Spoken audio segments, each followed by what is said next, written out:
Baik, Assalamualaikum warahmatullahi wabarakatuh. Perkenalkan, nama saya Khairul Rasyid Sembiring, NPM 2208260194. Jadi di sini saya akan menjelaskan dari materi blok psikiatri. Jadi materi yang akan saya bawakan yaitu mengenai tentang depresi untuk tugas yang diberikan pada blok psikiatri. Sebelumnya saya akan share screen terlebih dahulu.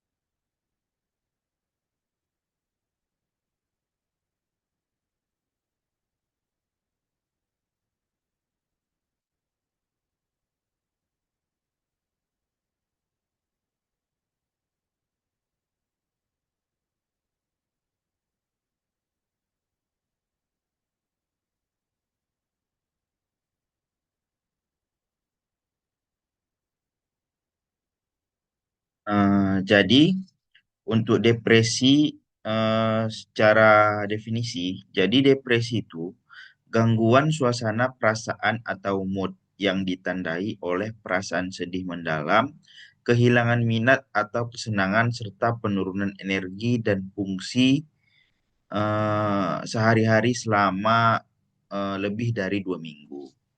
Jadi untuk etiologinya itu dia ada faktor biologis, faktor psikologis, dan faktor lingkungan atau sosial.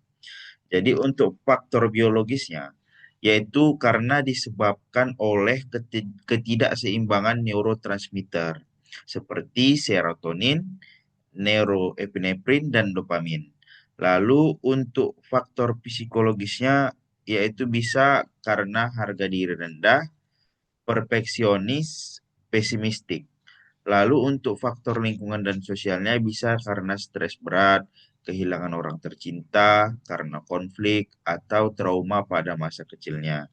Lalu untuk faktor biologisnya dia juga bisa dikarenakan disfungsi hipotalamus, kelenjar pituitari, adrenal, HP aksis, dan faktor genetik riwayat keluarga depresi. Lalu untuk gejalanya, dia minimal 5 gejala selama lebih dari 2 minggu, termasuk salah satunya itu dua gejala pertama, yaitu mood depresif hampir sepanjang hari. Lalu yang kedua, kehilangan minat, kesenangan, dan adhedonia. Ketiga, gangguan tidur, insomnia, hipersomnia. Empat, perubahan nafsu makan dan berat badan. Lima, kelelahan atau kehilangan energi, rasa bersalah, tidak berharga.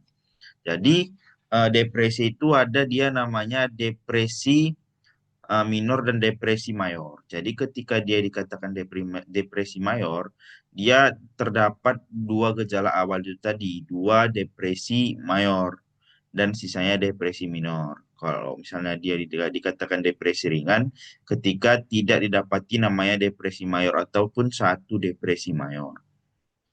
Lalu untuk kriteria DSM-nya, kriteria diagnosis DSM-5 yaitu minimal 5 gejala termasuk mood depresif dan adhedonia. Anhedonia, durasinya itu lebih dari 2 minggu, menyebabkan gangguan fungsi sosial, pekerjaan, dan akademik. Tidak disebabkan oleh zat atau kondisi medis lainnya.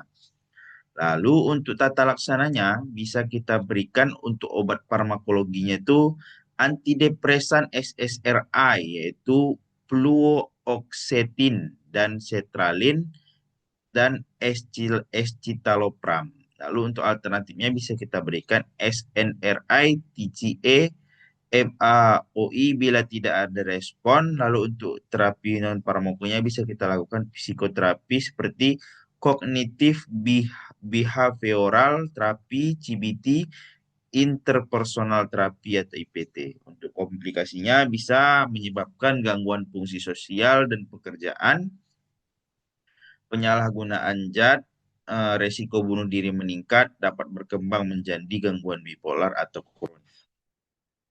Lalu untuk referensinya ini untuk materi saya dapatkan dari Chivers P et al. 2020 The Lancet Psychiatry.